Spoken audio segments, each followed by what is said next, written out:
나를 지으신 이가 하나님,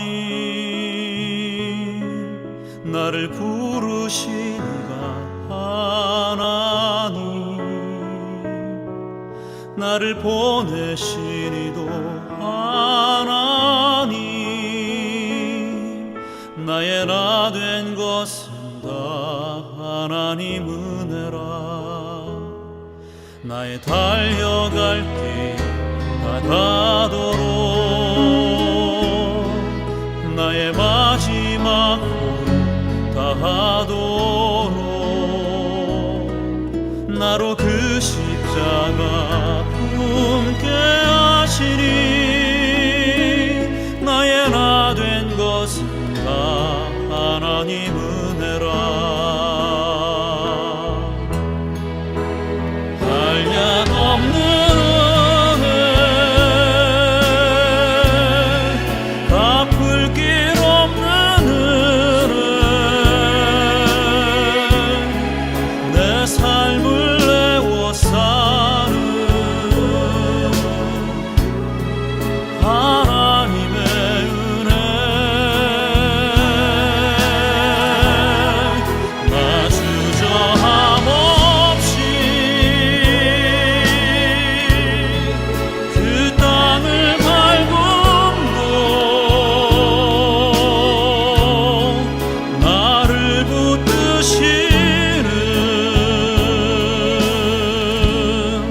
하나님의 은혜.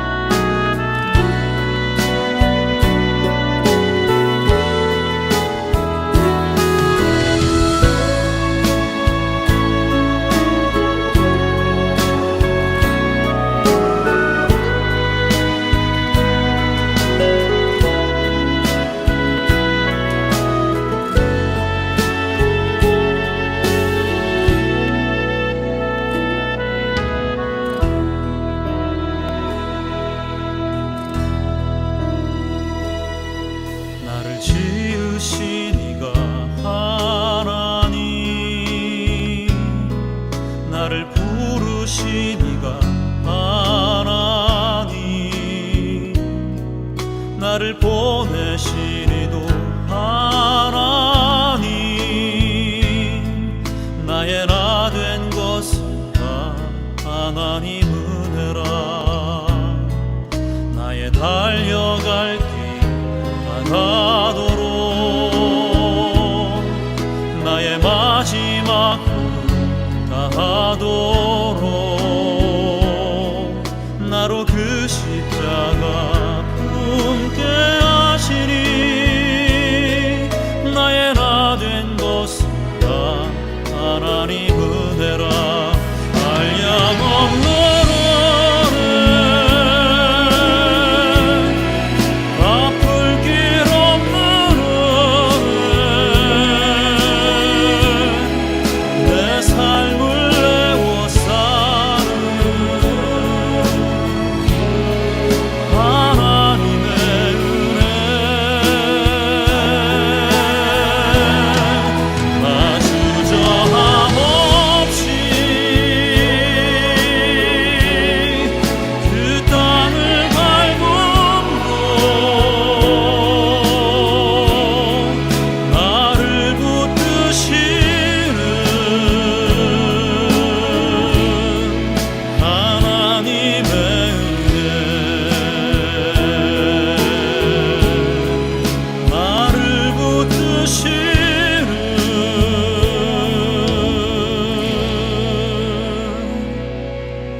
사무엘상 23장 27절과 28절에 사자가 사울에게 와서 가로되 급히 오소서 블레 사람이 땅을 침노하나이다. 이에 사울이 다윗 쫓기를 그치고 돌아와서 블레셋 사람을 치려 갔으므로 그곳을 셀라 하마드곳이라 칭하니라. 여러분은 지금 인생의 바닷가를 지나고 계시는데요. 여러분이 지나는 이 인생의 바닷가에 물결이 잔잔합니까? 파도가 아주 세차게 불어옵니까? 아니면 너무나 잔잔해서 약간 지루하게 느껴지기도 하십니까? 여러분들의 마음속에 인생의 바닷가를 지나고 계시는데 이 인생의 바닷가를 지날 때 우리 하나님은 도대체 어디에 계셨을까요? 우리 삶 속에 우리 하나님은 참으로 우리 삶에 개입을 하시는 분이신지, 아니면 우리 삶에 관심이 있으시는 분인지, 아니면 그분은 우리의 삶에 아무런 관심이 없는 분인지를 오늘 이 시간에 한번 생각해 보았으면 좋겠습니다. 우리가 지난 과거를 살펴볼 때에 우리 하나님은 우리의 삶 속에 어떻게 역사하셨고 또 어떻게 개입하시고 그리고 앞으로도 어떻게 하실 것인지를 이 시간 말씀을 통하여 한번 생각해 보는 시간을 가졌으면 좋겠습니다.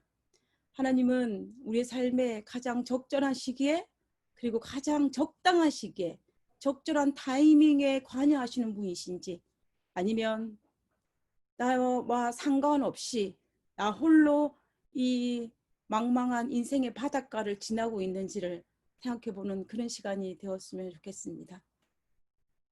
우리네 삶도 그러하지만 성경에서 다윗도 정말 파란만장한 생애를 살았던 사람이 바로 누구냐면 다윗입니다.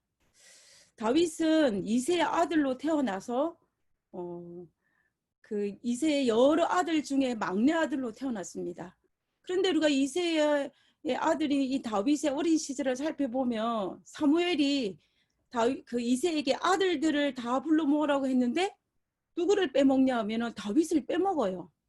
그리고 이 블레셋과의 그 누구? 가드의 골리앗과의 전쟁이 있을 때 형들은 다 전쟁에 나갑니다. 그때 다윗이 형들이 잘 지내는지 안부가 궁금하고 먹을 것을 갖다 주기 위해서 다윗을 보낼 때에 다윗의 형이 이 다윗을 호통을 치는 장면이 등장을 해요.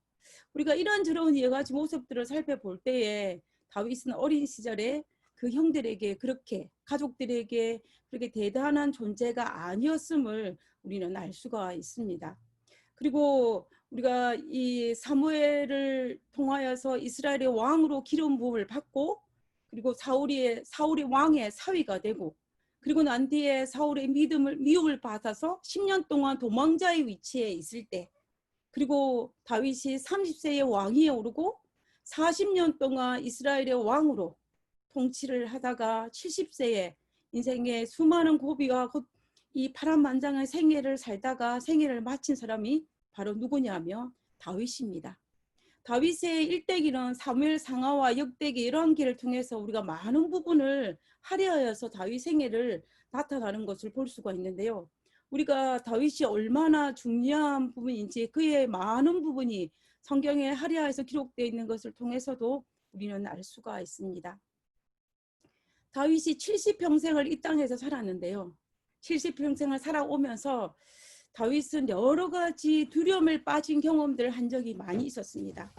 생명의 위협을 느낄 때도 많이 있었고 위기에 빠져서 두려움에 휩쓸렸던 그러한 경험을 했던 경우가 다윗 생애에 참 많이 있었습니다. 하나님께서는 다윗의 생애에 어떻게 개입하셨는지 오늘 한번 살펴보기를 원합니다. 그것도 언제? 다윗이 가장 위급할 때, 가장 절제절명의 위기의 순간에 하나님께서 다윗을 나몰라라 하셨는지, 아니면 하나님의 놀라운 방법으로 다윗 생애에 개입하셨는지를 오늘 살펴보고자 하는 것입니다. 지금 살펴보는 이 그림은, 이 지도는 다윗이 초기에 사울에게 쫓겨 도망하는 과정을 이제 지도로 만들어 놓은 것이 이 부분입니다. 이거는 초기 부분에 해당하는 부분이고요. 이 사무엘상 24장까지 다윗이 어디로 도망을 다녔는지를 알 수 있는 부분이 바로 이 부분인 것을 알 수가 있습니다. 지금 여기 우리 지도에서 나와 있는 것처럼 다윗이 놉당에 가가지고, 우리가 놉당에 누가 있었습니까? 제사장 아히멜렉이 있었습니다. 제사장 아히멜렉이, 우리가 알다시피 다윗이 아히멜렉 도망가가지고 아히멜렉에게 이 선대를 받아서 다윗이 이제 그 골리앗의 칼을 가지고 도망쳐 나오지 않습니까? 그런데 우리가 알다시피 아히멜렉이 다윗을 도왔다는 그 이유 하나만으로 아히멜렉을 포함한 85명의 제사장이 살해를 당하는 그런 일들이 있었습니다. 그리고 어디로 도망을 갔냐면 그 블레셋 땅 가드 지방으로 도망을 갑니다. 우리가 가드 지방으로 도망을 갔을 때에도 가드의 왕 아기스에게 피신하였다가 생명의 위협을 느끼고 미친 사람처럼 행하면서 겨우 생명을 건지고 도망 나와서 아둘람 동굴에 피신하였습니다. 빛도 들어오지 않는 이 아둘람 동굴에서 그는 홀로 하나님의 이름을 부르며 외롭게 숨어 지냈습니다. 그리고 그것뿐만 아니라 다시 모압 지방까지 도망가는 이 다윗의 생애를 볼 수 있었습니다. 다윗은 이렇게 이방인 땅에서 유대 땅으로, 그리고 동굴로 사막으로 오가면서 도망 다녔던 누구냐면 다윗이었던 것을 볼 수가 있는 것입니다. 다윗이 자기의 잘못으로 말미암아 이 놉당에 있었던 제사장들과 85명의 제사장들이 죽었다는 사실을 알았을 때 다윗의 마음이 얼마나 미안하고 또 얼마나 절망하고 얼마나 복잡한 심정이었을까요? 물론 다윗이 힘들 때마다 피난처이신 하나님을 부르고 하나님의 날개 아래에 쉬었던 것은 사실입니다. 우리가 그러한 신앙을 여러 시편을 통해서 다윗은 그러한 신앙을 가졌다는 것을 우리는 확인할 수가 있습니다. 그럼에도 불구하고 다윗의 삶 자체는 쉬운 것이 아니었습니다. 굉장히 힘들고 어려운 삶이었습니다. 우리가 수많은 시편을 통해서 다윗이 적은 이 시편에 있는 많은 부분을 통해서 본인이 힘들고 어려울 때 하나님의 이름을 부르며 또 위로를 받고 다시 일어나기를 반복했던 것을 우리가 알 수가 있습니다. 그러나 현실은 다윗은 아무것도 할 수 없는 그러한 상황에서 정말 안전한 곳을 찾아서 여기저기 이방인 땅과 사막과 동굴을 다니면서 자기의 생명을 유지하고 있었던 시절이 바로 이 시절이었습니다. 근데 여기 다윗이 모압 땅에 갔다가 헤레 수풀에 숨어 있었습니다. 숨어 있을 그때 무슨 소식을 듣게 됐냐면 이 그일라라는 지방에 블레셋이 침범하여서 이 블레셋이 그일라에 살고 있는 백성들을 위협하고 많은 물을 약탈해 갔다는 소식을 접하게 됩니다. 그래서 이 다윗이 자기 밑에 있는 부하를 데리고 어디로 가냐면 그일라에게 가서 이제 블레셋에게서 이제 해방을 시켜줍니다. 이제 블레셋을 내쫓게 되죠. 그런데 이제 그렇게 했음에도 불구하고 그일라는 이 지역에 계속 머물러 있을 수가 없었습니다. 왜냐하면 자신의 생명이 위태로웠기 때문입니다. 그래서 어디로 도망을 가냐면 이 십이라는 십황무지로 옮겨가게 됩니다. 그런데 십황무지의 주변에 살고 있던 사람들이 사울 왕에게 다윗이 어디에 있는지를 고발하는 사건이 발생하였습니다. 그러면서 이제 다윗이 자기의 위치가 노출된 것입니다.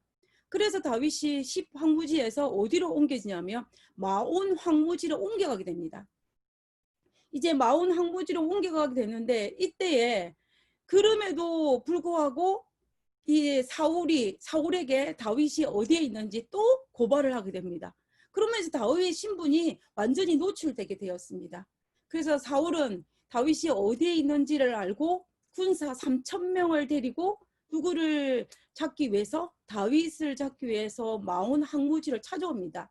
이때 다윗은 자기와 같이 한 무리로 해서 도망을 다녔는데요. 그때 한 600명이 옮겨 다녔다고 합니다.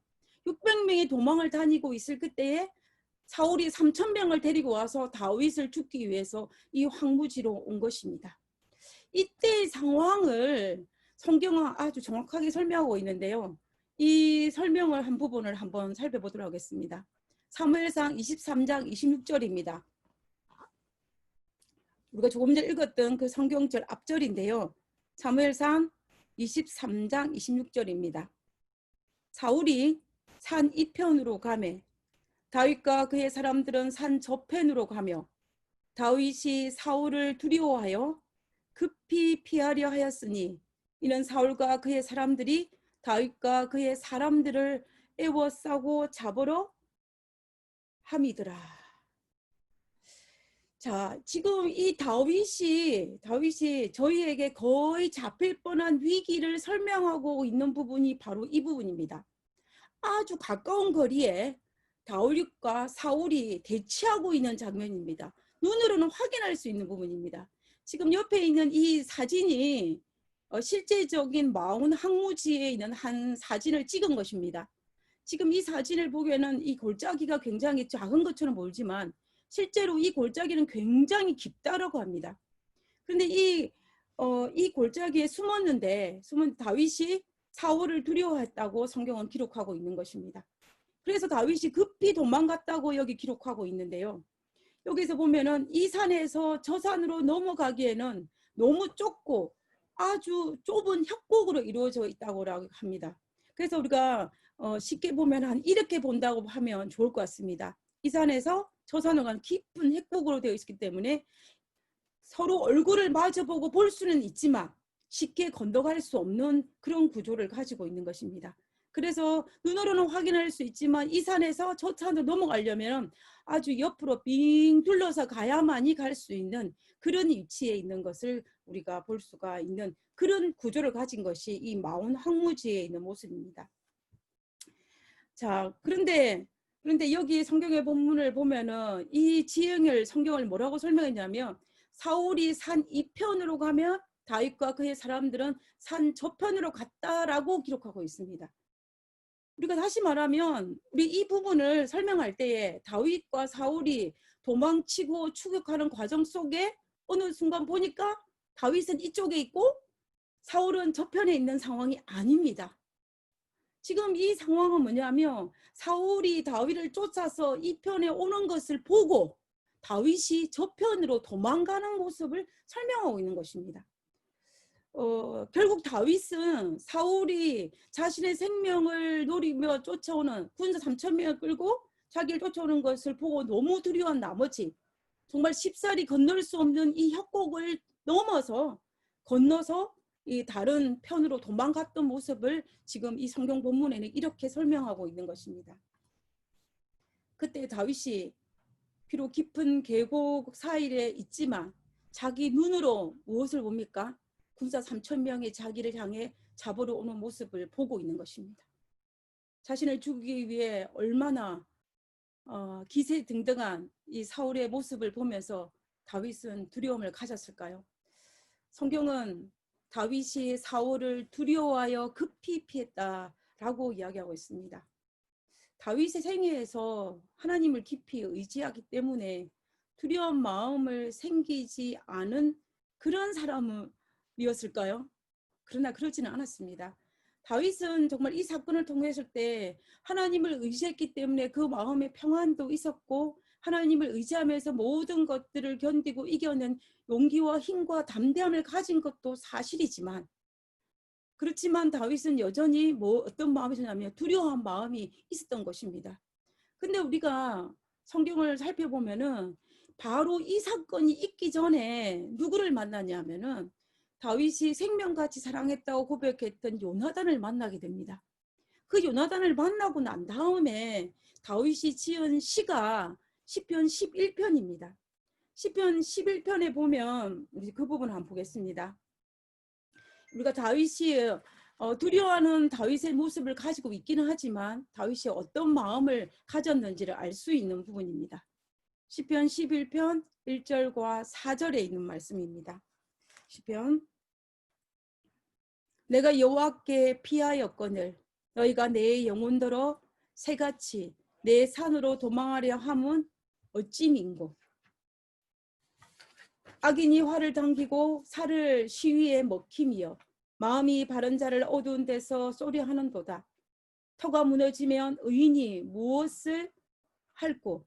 여호와께서 그 성전에 계시니 여호와의 보좌는 하늘에 있으며 그 눈이 인생을 통촉하시고 그 안목이 저희를 감찰하시도다. 지금 시편 11편에 다윗이 요나단과 헤어지고 돌아오고 난 다음에 터가 무너지면이라고 했습니다. 이 터가 무너진다는 말이 무슨 말입니까? 결국 내 인생에 고난이 찾아오며 내 인생이 평탄한 것이 아니라 내 인생에 어려움이 닥치면 어떻게 하겠다? 의인이 무엇을 할꼬? 의인이 무엇을 할꼬?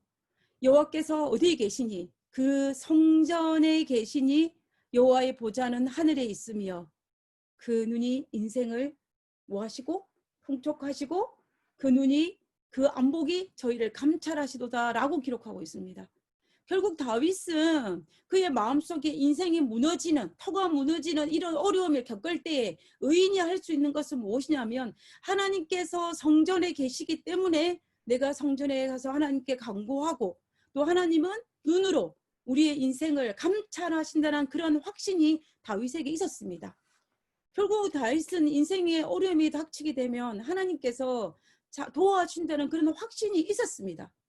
그럼에도 불구하고 눈앞에 자신을 죽이기 위해서 군사 3,000명을 데리고 자기를 쫓으러 오는 사울을 봤을 때 사울의 그 모습을 보고 다윗은 두려움에 쌓였던 것입니다. 혹자는 다윗이 얼마나 두려워했는지 이 마음평지에 있는 깊은 계곡에서 이 편에서 저 편으로 넘어가는 것은 거의 불가능한데 이 다윗이 얼마나 두려웠는지 이 편에 저 편으로 뛰어 넘어갔다고 성경은 기록하고 있다는 기록이 있습니다. 우리가 아무리 다윗같이 하나님을께 묻고 하나님을 의지한 다윗이라 할지라도 눈앞에 보인 원수 앞에 다윗은 두려움에 떨고 있었던 것입니다. 다윗이 믿음이 없었을까요? 아닙니다. 다윗은 하나님께서 자신을 감찰하시고 보살핀다는 사실을 알았습니다. 그러나 다윗은 그럴지라도 얼마나 두려워했는지 그 험준한 계곡을 넘어갔다라고 이야기하고 있는 것입니다. 하나님을 바라보면서 가만히 있었던 것이 아니라 그가 할 수 있는 최선을 다했다는 것입니다. 그리고 지금 사울에게 잡힐 뻔한 이 위기에 지금 사무엘상 23장에 나타난 이 사건, 이 시기에 이 순간을 배경으로 지은 시가 시편 54편입니다.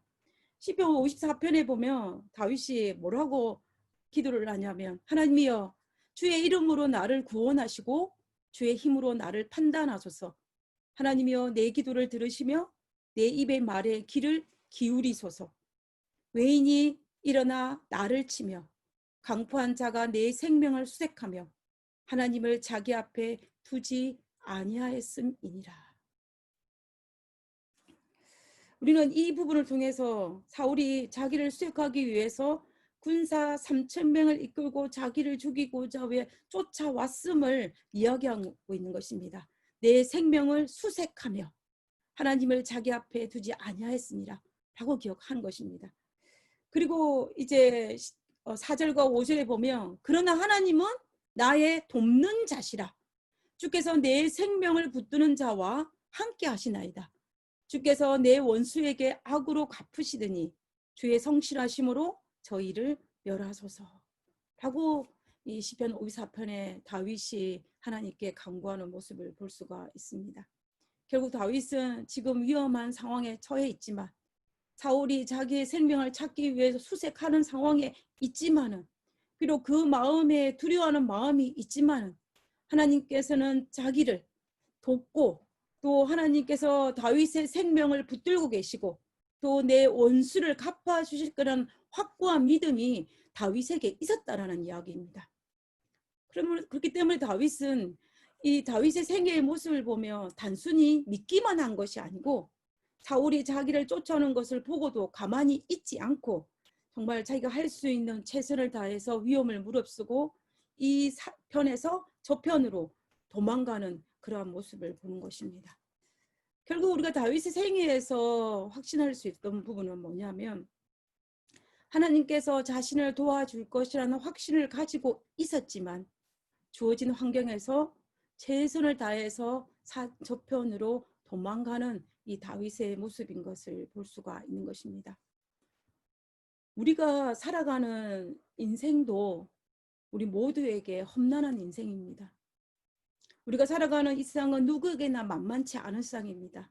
부자이거나 가난한 사람들이거나 지식이 많거나 적거나 지위가 높거나 낮거나 상관없이 우리 모두는 만만치 않은 삶이 우리가 살아가야 할 이 세상입니다. 이 말의 의미는 그 어느 누구도 환난에서 면제되지 않았다는 이야기입니다. 그 어느 누구도 이 환난과 고통에서 면제되지 않았다는 이야기죠. 그 일이 어떤 이에게는 크게 그리고 어떤 이에게는 작게 느껴질 뿐이지 인생의 환난과 고난에서 면제된 사람은 없습니다. 하물며 이 마지막 시대를 살아가는 우리들에게 여러 가지 환난이 없기를 바란다는 것은 어쩌면 불가능한 일일지도 모른다는 생각이 듭니다. 다윗은 지금 자신의 세계에서 가장 힘든 일생의 일대 위기를 겪고 있는 시기입니다. 우리가 시편 54편에 있는 이 그 탑에 적혀 있는 걸 보면요. 다윗이 인생에서 가장 힘들었을 때 지은 시라고 적혀 있습니다. 그리고 이 시가 지금 사무엘상 23장을 배경으로 하고 있는 것을 우리가 볼 수가 있는데요. 다윗은 이제 자신이 간신히 겨우 넘긴 이 다윗이 사울을 피하여 산 저편으로 옮겼는데 자신이 넘어갔기 때문에 사울도 힘들지만 넘어올 수 있는 상황입니다. 그리고 자기는 600명가량밖에 안 되고 그리고 반대편은 3000명가량이 되기 때문에 이제 이거는 시간 문제이지 다윗은 사울에게 잡힐 수밖에 없는 그런 상황인 것입니다. 이때에 다윗이 얼마나 힘들었는지 시편 54편에 그가 여호와를 부르며 여호와께 도움을 요청하지 않을 수가 없었던 것입니다. 근데 참 신기하게도 그 위기의 순간에 뜻하지 않은 반전이 놀라운 반전이 일어나는 사건이 성경에서는 기록하고 있습니다. 우리 사무엘상 23장 27절과 28절입니다. 제가 조금 전에 시작하면서 읽었던 부분입니다. 위기의 순간이라는 그 사건을 26절에 기록하고 있고 그 다음에 등장하는 것이 27절입니다. 사자가 사울에게 와서 가로되 급히 오소서 블레 사람이 이 땅을 침노하나이다. 이에 사울이 다윗 쫓기를 그치고 돌아와서 블레 사람을 치러 갔으므로 그곳을 셀라 하마느곳이라 칭하니라. 무슨 말인지 이해하셨죠? 사울이 다윗을 잡기 직전에 누가 이 이스라엘 땅을 침범해 왔냐면 블레셋 사람이 침략해 온 것입니다. 그 소식을 누가 들었냐면 사울이 듣게 돼요. 어떤 순간에요? 사울이 다윗을 잡기 바로 그 순간에 이제 조금만 시간이 있으면 사울은 다윗을 잡을 수 있는 순간입니다. 그래서 사울은 눈앞에 다윗을 두고 어쩔 수 없이 군사 3000명을 데리고 이제 마옷 황무지를 벗어나 누구에게로 블레셋이 자기 땅을 침범했기 때문에 그것을 무찌르기 위해서 이제 돌아갈 수밖에 없었던 것입니다. 거의 다 잡았는데 블레셋이 쳐들어와서 뜻하지 않게 생각지도 않은 이 블레셋이 쳐들어와서 사울은 다윗 잡는 것을 포기하고 되돌아갔다고 성경은 기록하고 있는 것입니다. 다윗이 참 운이 좋은 사람입니까? 다윗은 행운아입니까? 아니면 소위 재수가 참 좋은 사람입니까? 아니면 하나님께서 다윗 삶 속에 개입하신 것입니까? 다윗은 어떤 상황에서 다윗은 이런 상황 속에서 어떻게 생각을 했을까요? 나는 참 재수가 좋은 사람이야. 나는 참 운이 좋은 사람이야 라고 생각했을까요? 아닙니다. 다윗은 이 현실을 두고 자기가 운이 좋거나 재수가 좋다고 생각하지는 않았습니다. 다윗은 하나님이 나를 도와서 사울의 손에서 분리시켜줬다고 믿고 감사했습니다. 우리가 그것을 어떻게 알 수 있냐면요. 이 28절 끝부분에 그곳을 셀라 하마느곳이라고 다윗이 이름을 붙여서 칭하는 일이 성경은 기록하고 있습니다. 이 셀라 하마느곳, 이 셀라 하마느곳이라는 이름의 뜻은 무엇이냐면 분리의 바위라는 뜻입니다. 분리. 결국 이 말의 뜻은 보면 사울이 거의 다윗에게 근접하였는데 하나님께서 다윗과 사울 사이를 분리시켜셔서 다윗을 구원해 주셨다는 것을 뜻하는 것입니다. 그래서 그것에 다윗이 너무나 감사하여서 그 지명을 이곳을 셀라 하마 르곳이라 하리라 라고 이야기한 것입니다. 우리가 이 사실을 살펴볼 때 다윗은 갑자기 블레셋이 쳐들어온 것이, 그리고 갑자기 자기가 잡히기 직전에 그 소리가 사울 귀에 들어간 것이 우연이나 행운이 아니라 하나님께서 개입하셔서 분리시켜줬다는 것은 확신이었습니다. 그래서 그가 이렇게 기록한 것을 볼 수가 있는 것입니다. 하나님께서 다윗을 도우셨습니다. 우리가 이것이야말로 다윗의 생애는 정말 주 안에서 만사형통입니다. 우리가 AD 70년에 이 로마에서 예루살렘이 멸망한 것을 기억하실 것입니다.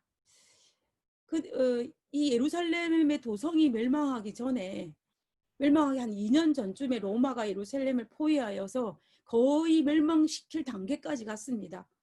근데 역사학자 요스푸스의 기록에 의하면 이 로마 이 군대, 티투스 장군이 이끄는 로마의 군대가 갑자기 이유도 없이 그냥 로마 군대가 퇴각 명령을 내리고 예루살렘을 포위했던 그것을 풀고 자기 땅 로마로 돌아갔다는 이야기가 기록되어 있습니다. 역사에. 우리가 이 사실은 사복음서에 보면은 예수님께서 이미 예언하신 것이었습니다.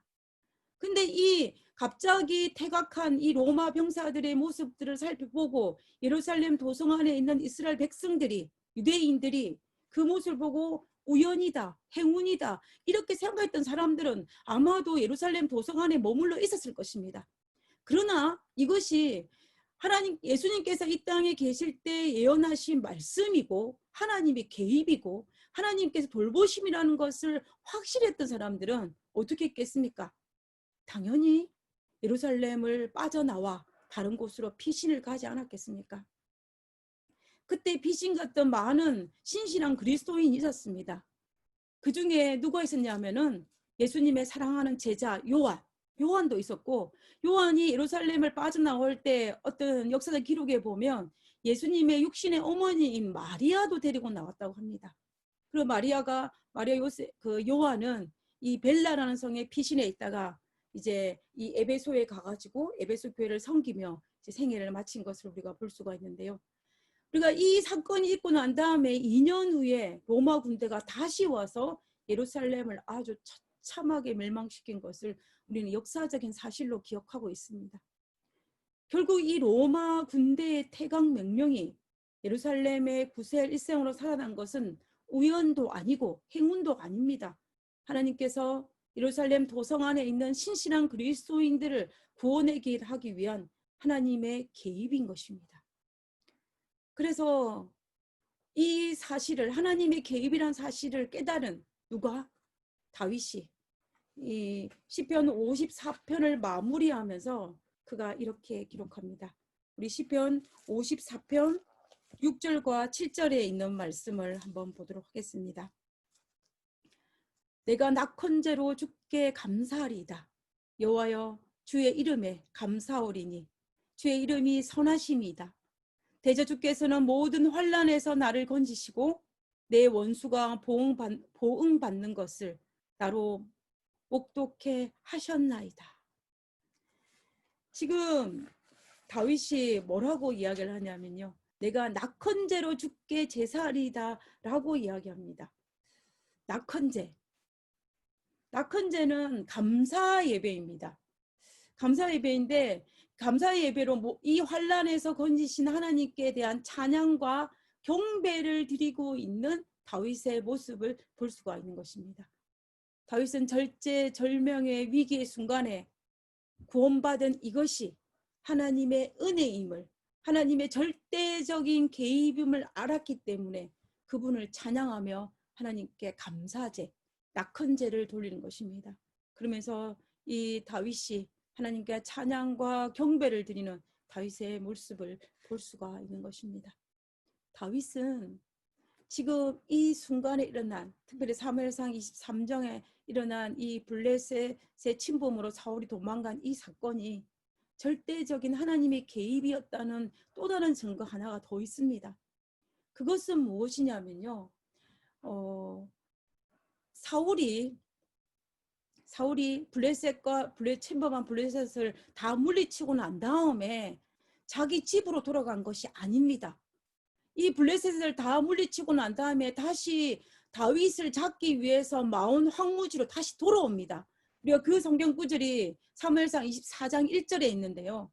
사울이 블레셋 사람을 다 물리치고 따라다 돌아오매 혹이 어떤 사람이 그에게 고하여 이르되 보소서 다윗이 엔게디 황무지에 있더이다 라고 이야기합니다. 지금 이 말씀이 무슨 말이냐면 결국 사울은 다윗을 다시 죽이기 위해서 이 마온 황무지에 와가지고 다윗을 잡으려고 했는데 다윗이 어디로 도망간 것입니까? 엔게디 황무지로 도망간 것입니다. 그래서 우리가 이 사건에서 볼 때에 이 사울의 마음이 바뀐 것이 아니라는 것입니다. 내가 이제 다윗을 더 이상 잡지 않겠다가 아니라 다윗을 잡고 싶은데 블레셋에 침략을 해서 어쩔 수 없이 퇴각을 했고 이 블레셋을 무찌르고 난 다음에 다시 돌아왔다는 것을 통하여서 이 사울의 마음에는 전혀 다윗을 향한 마음이 바뀌지 않았다는 것을 우리가 알 수가 있는 것입니다. 그것 때문에 우리는 이 사건을 통하여서 하나님께서 개입하지 않고는 우리가 그 어떤 것으로도 설명할 수 없는 부분입니다. 그 동일하신 하나님께서 우리의 삶에도 동일하게 역사하십니다.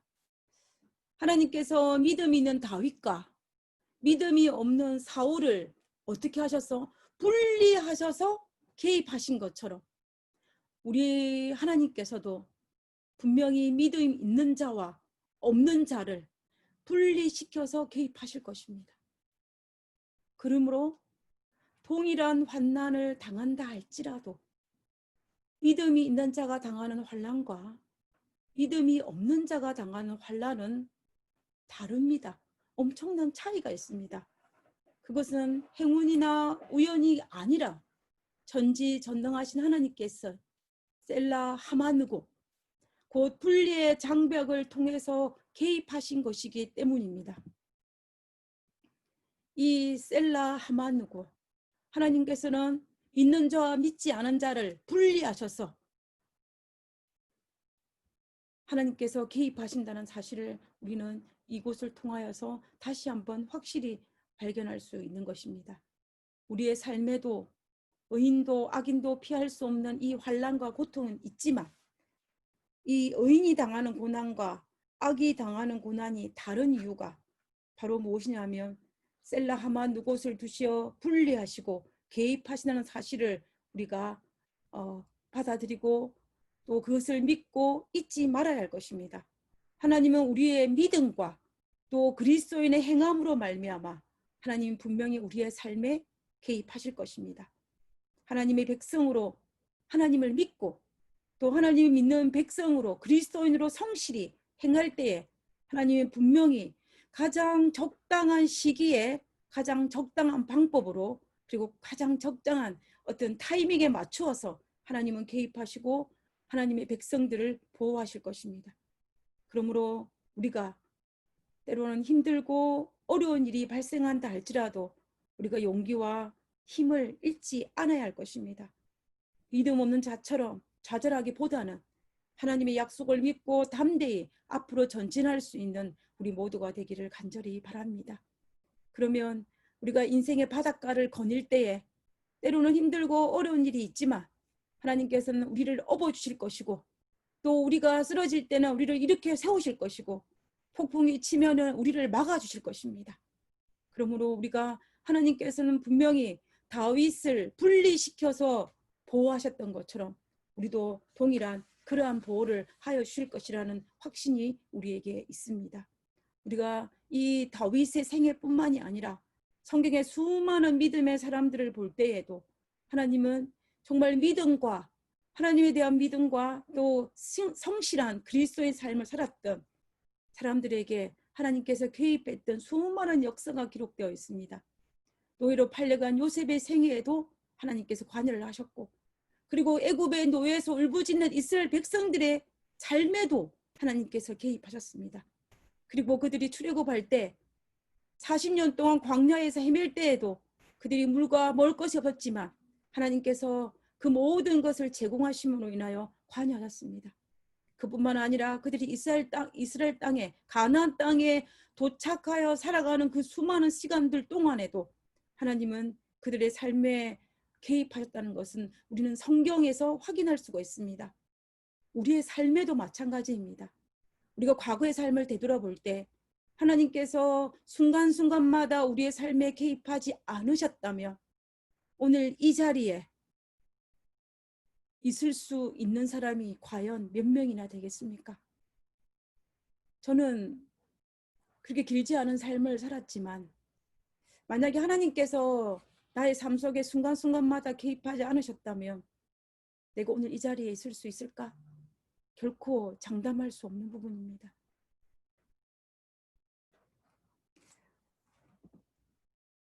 저는 우리 네팍 교회에도 분명히 하나님께서 개입하실 것이라고 확신합니다. 우리가 진심으로 다윗처럼 하나님을 섬기며 하나님을 부르고 그리고 또 하나님에 대한 믿음을 가지고 성실한 그리스도인의 삶을 살아갈 때 분명 하나님은 우리가 생각지도 못한 놀라운 방법으로 하나님께서 개입하실 것이고, 그리고 우리의 삶도 우리의 가정도 우리가 정말 미처 생각지도 못했던 놀랍고 기이한 일들을 우리의 삶 속에 반드시 일으켜 세우실 것입니다.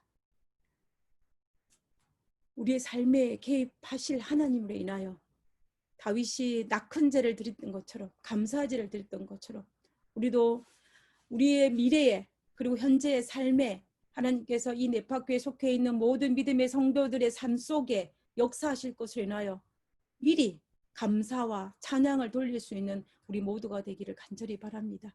그렇게 되면 때에 우리가 하나님 안에서 건강하고, 그리고 또 우리 교회가 하나님 안에서 건강하고, 우리 가정이 하나님 안에서 건강하여서 참으로 우리 교회가, 우리 교회에 속해 있는 모든 사람들이 주님 안에서 형통한 삶을 누리게 되실 것입니다.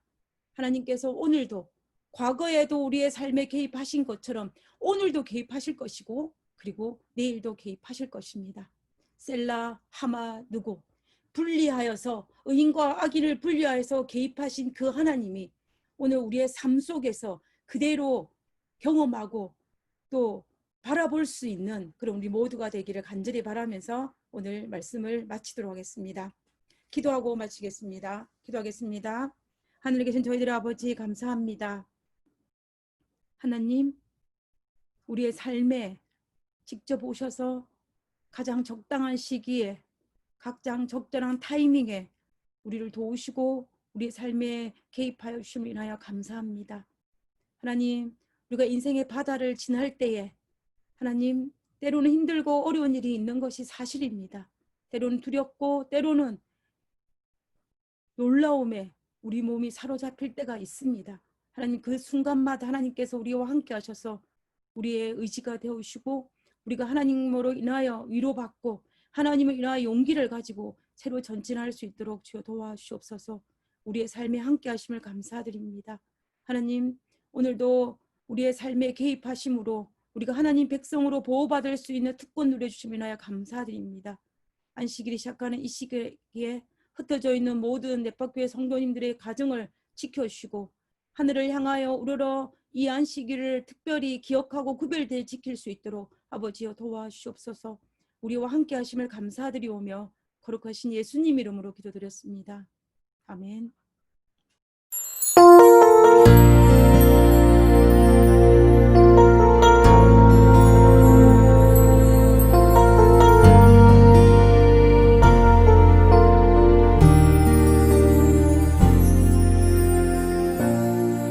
하늘의 문을 여소서, 이곳을 주목하소서. 주를 향한 노래가 꺼지지 않으니 하늘을 열고 보소서. 이곳에 임재하소서. 주님을 기다립니다. 기도의 향기가 하늘에 닿으니 주여 임재하여 주소서.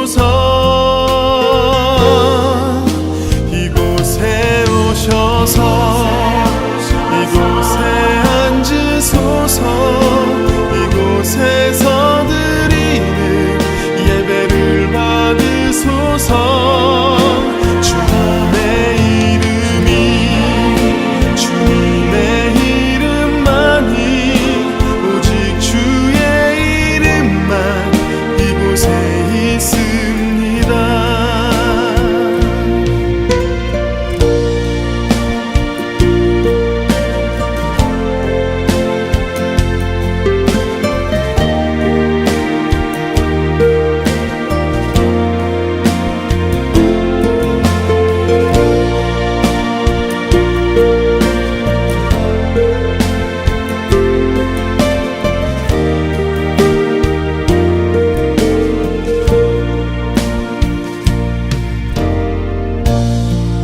하늘의 문을 여소서.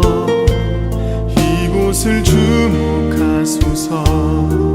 주를 향한 노래가 꺼지지 않으니 하늘을 열고 보소서. 이곳에 임재하소서. 주님을 기다립니다. 기도의 향기가 하늘에 닿으니 주여 임재하여 주소서. 이곳에 오셔서 이곳에 앉으소서. 이곳에서 예배를 받으소서. 주님의 이름이 주님의 이름만이 오직 주의 이름만 이곳에 있습니다. 이곳에 오셔서 이곳에 앉으소서. 이곳에서 드리는 예배를 받으소서. 주님의 이름이 주님의 이름만이 오직 주의 이름만 이곳에 있습니다. 주님의 이름이 주님의 이름만이 오직 주의 이름만 이곳에 있습니다.